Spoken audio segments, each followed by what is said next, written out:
रंग की वो फुहार दे होली, सबको खुशियां अपार दे होली। द्वेष नफरत हो दिल से छूमंतर, ऐसा आपस में प्यार दे होली।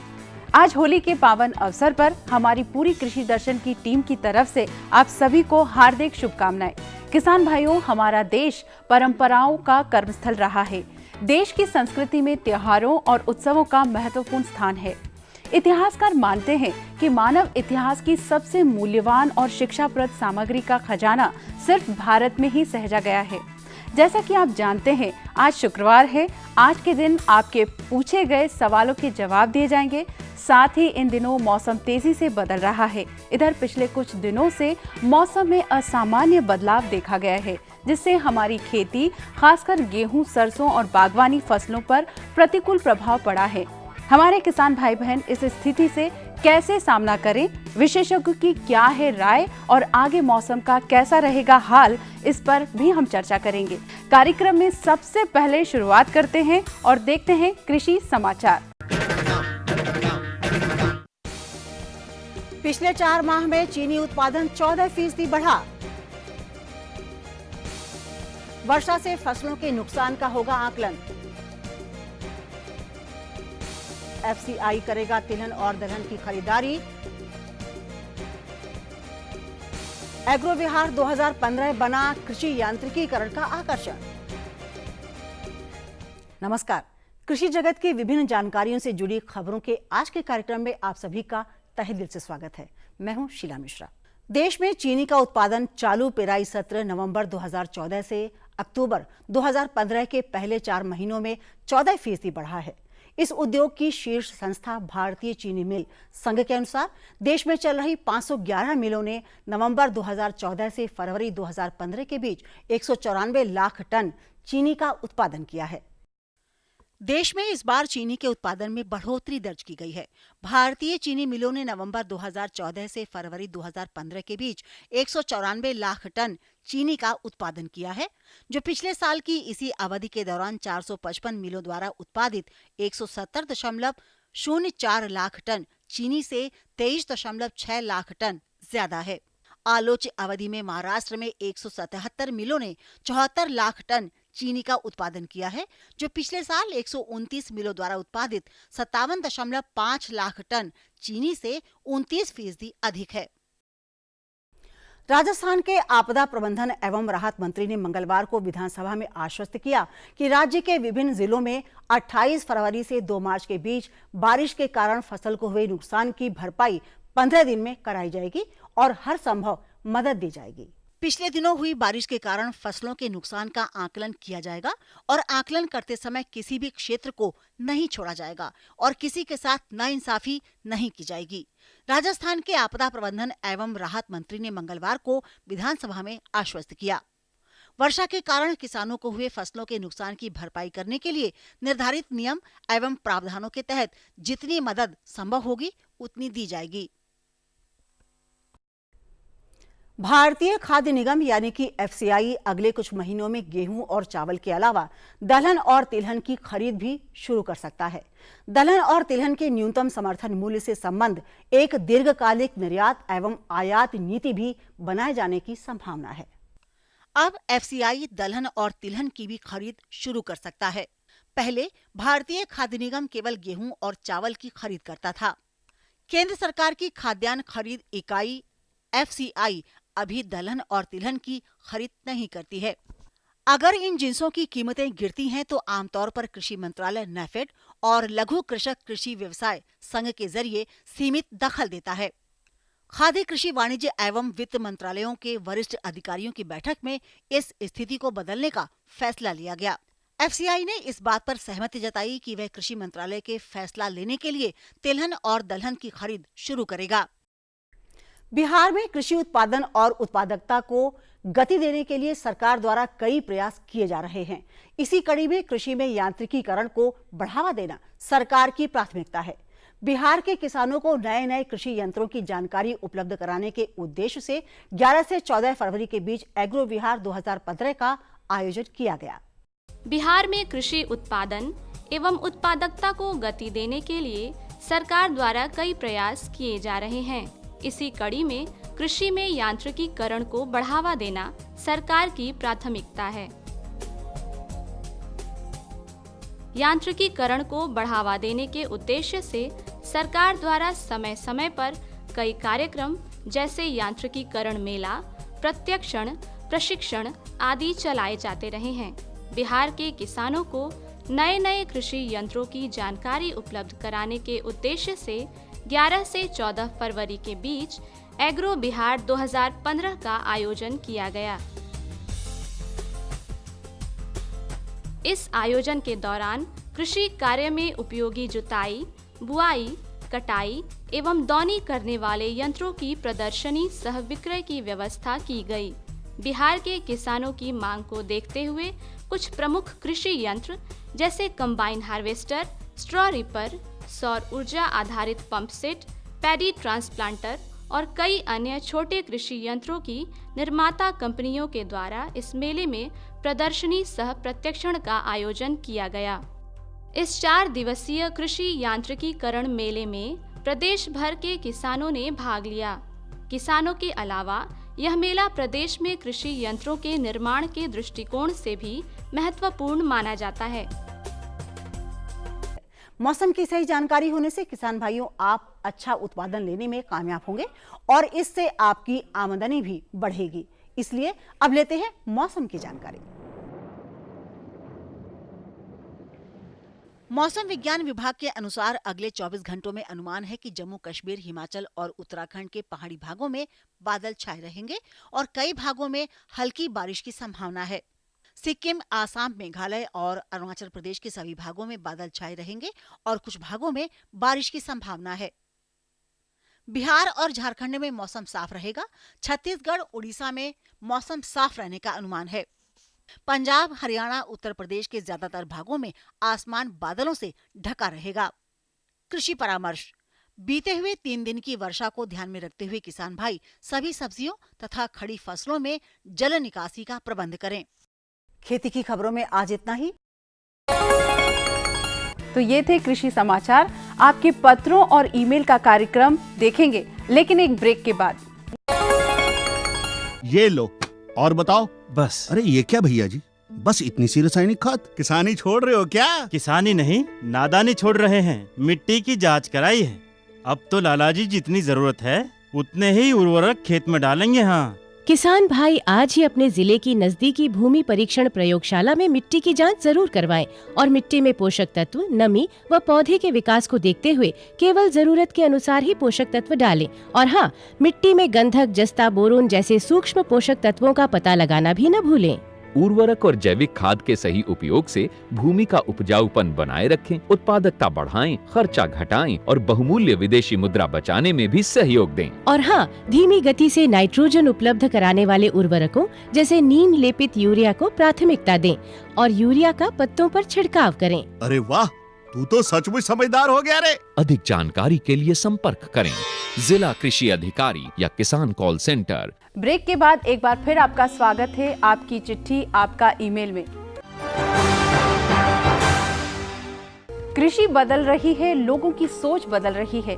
हम ऐसा इसलिए कह रहे हैं कि पहले हमारे पास क्षेत्रीय और हिंदी भाषाओं में पोस्ट कार्ड में, लिफाफों में पत्र आया करते थे, लेकिन अब ईमेल्स का जमाना है और सोशल मीडिया का भी जमाना है। तो आधुनिक आईटी युग में देश के किसान भी सूचना की नई तकनीकों को हासिल करने के लिए इन चीजों का इस्तेमाल करते हैं। तो शुरुआत करते हैं कार्यक्रम आपकी चिट्ठी, आपका ईमेल। पिछले कुछ दिनों से मौसम में असामान्य बदलाव देखा गया, जिससे हमारी खेती, खासकर गेहूं, सरसों और बागवानी फसलों पर प्रतिकूल प्रभाव पड़ा है। इस बारे में जानकारी दे रहे हैं भारतीय मौसम विभाग के उप महानिदेशक डॉक्टर SD अत्री। एक जो अनुमान लगाया हुआ है, पिछले दिनों में जो बरसात हुई है बहुत ज़्यादा नुकसान नहीं हुआ है। अलग अलग क्षेत्रों में 5% से और जो 30% का नुकसान है। जो फसलें हैं जैसे गन्ने में फ़ायदा हुआ है और जो गेहूं है, जो लेट सोइंग जिसको कहते हैं, जो पछेता गेहूं बोया गया है, उसमें तो फ़ायदा है।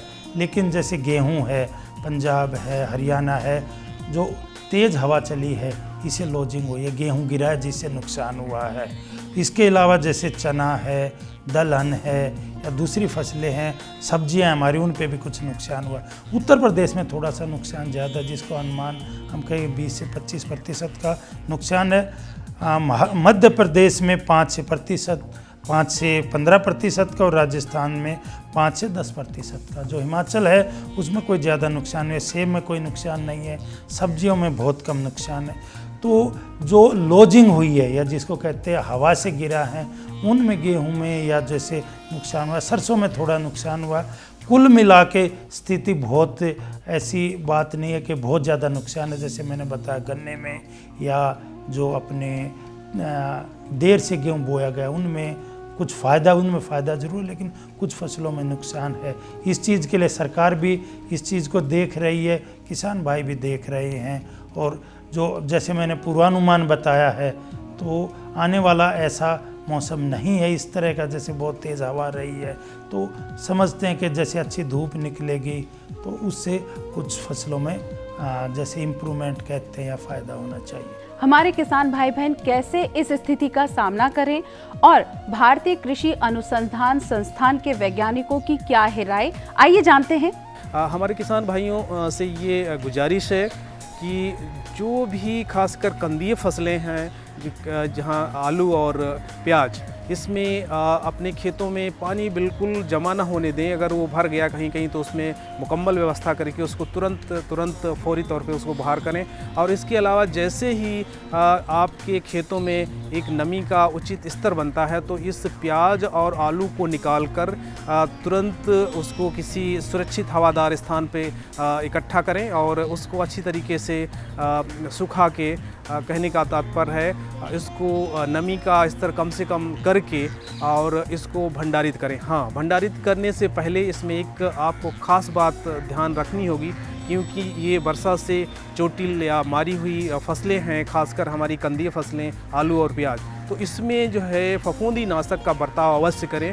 खुदाई के बाद जब ये आप सूख जाती है आपकी फसल, तो इसमें किसी फफूंदी नाशक से इसको उपचारित करके ही आप शीतगृह में रखें, जिससे कि जो एक प्रबल संभावना जाहिर की जा रही है कि इनके शीतगृहों में भी ख़राब होने की संभावना है, उसको कहीं न कहीं आप अपने स्तर से कम कर सकते हैं। इसके अलावा जो हमारी सरसों की फसल तैयार खड़ी हुई है और काफ़ी नमी ले चुकी हैं सरसों की फलियां, जैसे ही ये तेज़ धूप निकलेगी ये फलियां तड़कने लग जाएंगी और ये ज़मीन पे जो है बिखर जाएगी सरसों या राई की जो दाने। तो इससे हमारे किसान भाई ऐसे ही मौका मिलता है, पकी फसल को तुरंत काट के एक जगह पे इकट्ठा करें और जैसे जैसे धूप खिलती जाती है उसको सुखा के कहीं सुरक्षित स्थान पे पहुंचाएं। इसी तरीके जो मसाले वाली फसलें हैं, खासकर आपकी धनिया है, जीरा है या आपकी मेथी है, ये जो दानेदार मसाले, बीजीय मसाले हैं, अगर ये पक गए हैं तो किसान भाई उसको तुरंत खेत से निकालें और इसको अच्छी तरीके से कहीं कहीं सुखा लें। जैसे ही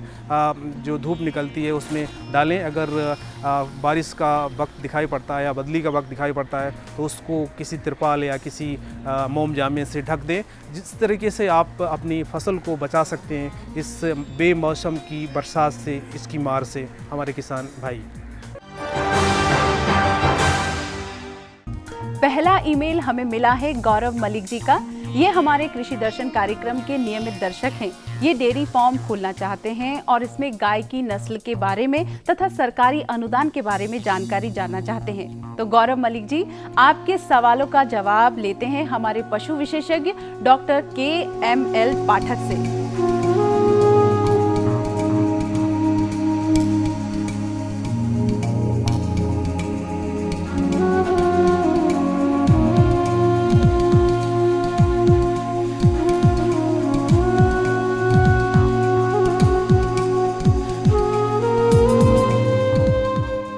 डेयरी व्यवसाय के लिए आप जानना चाहते हैं कि देसी गाय रखना चाहते हैं, तो देसी गाय के लिए जैसा मैंने अभी बताया था कि जो हमारी जो दुधारू 4 नस्लें हैं, जिसमें थारपारकर है, राठी है, कांकरेज है, गिर है, तो ये पालिए आप। अगर गुजरात की आपने जिक्र किया है कि मैं गुजरात में कहाँ से मुझे मिलेंगी, तो गुजरात में जो है गिर और कांकरेज मिलती है।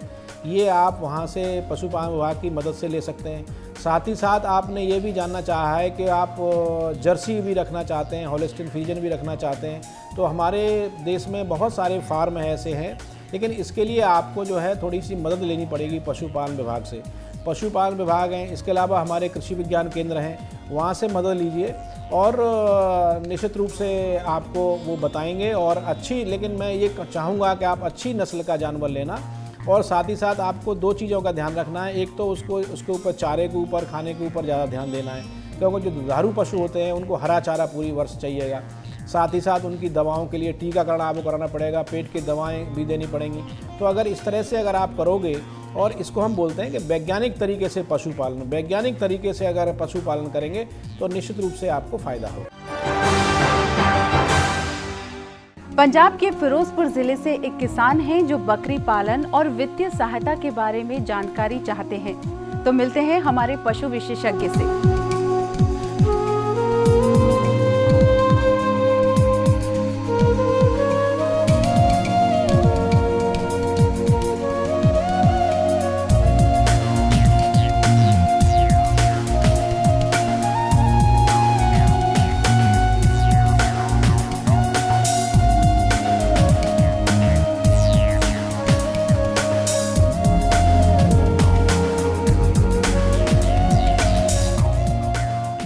आपको बताऊं कि बकरी पालन भी एक बहुत अच्छा व्यवसाय है, बल्कि हम आज बकरी पालन को हम बोलते हैं तो ATM है। जिस तरह से आप मशीन में पैसे निकालते हो, इसी तरह से अगर आप बकरी रखते हो, आपको ज़रूरत है तो मार्केट में आप उसको बेच के तुरंत आपको पैसा मिल सकता है।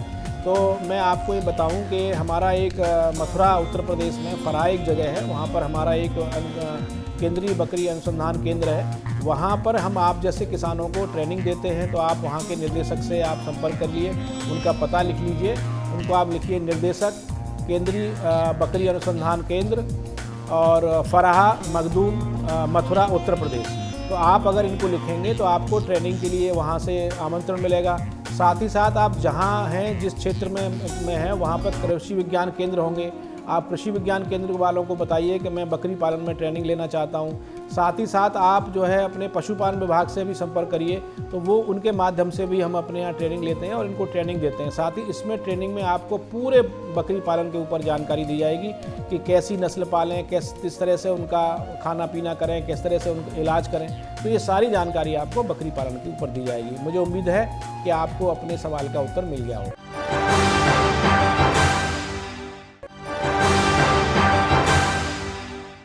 मध्य प्रदेश रतलाम जिले के गांव धमोतर के निवासी राम गोपाल धाकर 3 बीघा जमीन पर पॉपुलर की खेती करना चाहते हैं। आपके सवालों का जवाब लेते हैं हमारे कृषि विशेषज्ञ डॉक्टर शिवाधर मिश्रा से।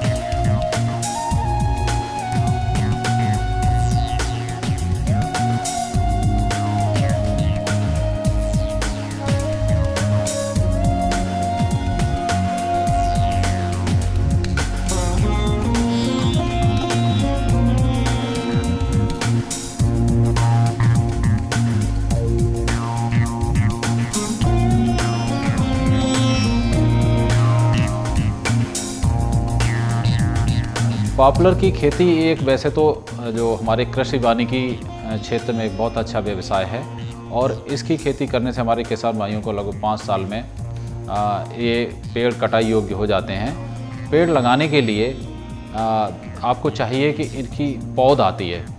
पौध के लिए नर्सरी आपको वैसे तो देखा जाए इधर अगर उत्तर प्रदेश के बरेली और जो तराई इलाका है, इसमें बहुत सारी पौधघर हैं जहाँ से प्राप्त की जा सकती है। इसमें बड़े बड़े पौधे 2-2 मीटर के 3-3 मीटर के जो पौध होती है वो लगा दी जाती है और उसकी सही देखभाल करके हम 5 साल में इसको कटाई योग्य, जिसका लगभग 1 फीट मतलब 30 सेंटीमीटर से लेके या 30 सेंटीमीटर से ज़्यादा का अगर पौधे की गर्थ हो जाए, गर्थ मतलब मोटाई हो जाए, तो समझ लीजिए आपका पेड़ तैयार हो गया है।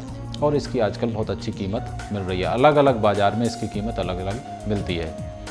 लगाने के लिए जहाँ तक है कि जैसे आपने बताया कि 3 बीघा खेत आपके पास है, तो इसका सीधा सा ये है कि आप इसकी दूरी अपनी सुविधा अनुसार भी रख सकते हैं, क्योंकि ऐसा देखा गया कि पॉपुलर की खेती में जब सर्दियाँ होती हैं उस समय पत्ते इसके झड़ जाते हैं और पत्ते झड़ने पर इसमें अंतःवर्ती फसलें आप बो सकते हैं। तो विशेषकर गेहूं की फसल बहुत अच्छी होती है, इसकी बीज की फसल, क्योंकि उस समय सर्दियों में इसके पत्ते झड़ जाते हैं। और शुरू की अवस्था में जब पौधा 2-3 साल का छोटा होता है तब भी इसमें आप फसलें जैसी रेगुलर लेते हैं तो ले सकते हैं। तो जो दूरी है पंक्तियों की और पौधों की, इसी हिसाब पे निर्भर करती है कि आप उसमें कौन सी फसल लेना चाहते हैं। वैसे इसे 3 × 3 मीटर मतलब 3 मीटर दूरी पर लाइन और 3 मीटर दूरी पर पेड़ लगाया जा सकता है। 3 बाई 4 भी लगाते हैं कहीं कहीं, 4 मीटर पर लाइन और 3 मीटर पर पौधे लगाते हैं। थोड़ा इसमें ये ध्यान रखना पड़ता है कि बरसात के दिनों में पौध को अगर सही तरीके से किसी अच्छे फंजीसाइड से, जो कवकनाशी या फफूंदनाशी दवाइयाँ होती हैं, उनसे अगर शोधित ना किया जाए तो इसकी जड़ें सड़ने का डर रहता है और जो पौधे लगाएं उनको मरने का डर रहता है। तो इसलिए लगाते समय इसका विशेष ध्यान रखें कि जो गड्ढे बनाएं उन गड्ढों में थोड़ा इमिशान या और भी जो कोई ऑर्गेनोमर्क्यूरियल फंजीसाइड होते हैं, जो कवकनाशी होते हैं, उनका प्रयोग अवश्य करें। तो आप देखेंगे आप पॉपुलर के खेत आपको जो है पॉपुलर में अच्छी रोपित कर सकेंगे और उनसे अच्छी पैदावार मिलेंगे, उनकी बढ़वार भी अच्छी होगी और लगभग 5 साल में आपको ये अच्छी आय दे देंगे। महाराष्ट्र के मुंबई महानगर से अमित खरे और पिंटू कुमार ने हमें ईमेल भेजा है और ये हमारे नियमित दर्शक हैं जो मशरूम की खेती के बारे में जानकारी चाहते हैं। आपके सवालों के जवाब लेते हैं हमारे कृषि विशेषज्ञ डॉक्टर शिवाधर मिश्र से।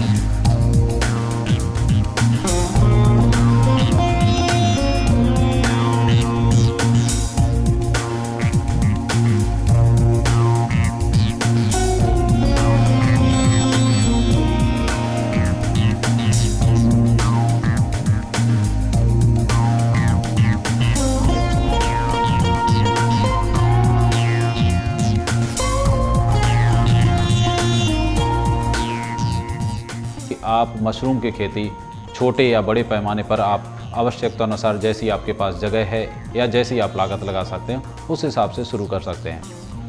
मशरूम के लिए एक आपको ऐसी जगह चाहिए, छायादार जगह चाहिए, जिसमें आप ट्रे के अंदर जो इसकी बिछाली होती है, जो बनाते हैं, बेड बना सकें और बेड के ऊपर एक स्पॉन आता है, स्पॉन कहते हैं, जिसमें छोटे छोटे स्पोर होते हैं इसके मशरूम के, और ये बहुत सारी एजेंसी, बहुत सारे संस्थानों से आप प्राप्त कर सकते हैं। और विभिन्न प्रकार के ये 2-3 तरीके के होते हैं, तो जलवायु विशेष के हिसाब से और सीजन के हिसाब से भी आप इसको अलग अलग तरीके से लगा सकते हैं।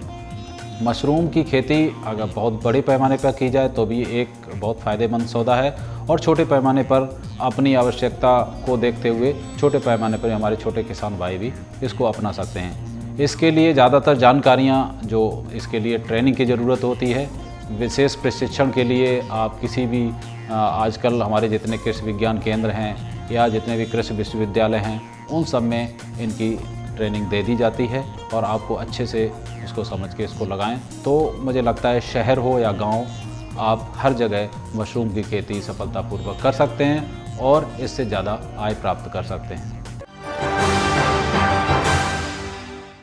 आज के पत्रों का सिलसिला यही समाप्त करते हैं, लेकिन आप हमें ईमेल्स जरूर करें और पत्र भी जरूर लिखें, क्योंकि आपके पत्र और आपके ईमेल्स हमें ऊर्जा प्रदान करते हैं, हम और बेहतर करने के लिए प्रेरित होते हैं। आप हमारे कृषि दर्शन कार्यक्रम को YouTube में देख सकते हैं। इसके लिए इंटरनेट में टाइप करें www.youtube.com/user/कृषि-दर्शन-dd। फेसबुक पे हमारे कृषि दर्शन कार्यक्रम की अपडेट पा सकते हैं www.facebook.com/कृषि-दर्शन-dd। आप हमसे ट्विटर पर भी जुड़ सकते हैं। कृषि दर्शन कार्यक्रम से जुड़ने के लिए www.twitter.com/कृषि-दर्शन-dd और हमें ईमेल करने के लिए हमारा ईमेल आईडी है krishidarshan.dd@gmail.com। किसान भाइयों, आपसे विदा लेने से पहले अब हम आपको कल प्रसारित होने वाले कार्यक्रमों की जानकारी दे दें।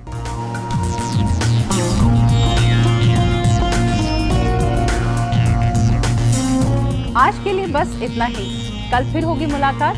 तब तक के लिए चलते चलते एक बार फिर आप सभी को होली की बहुत बहुत शुभकामनाएं। नमस्कार।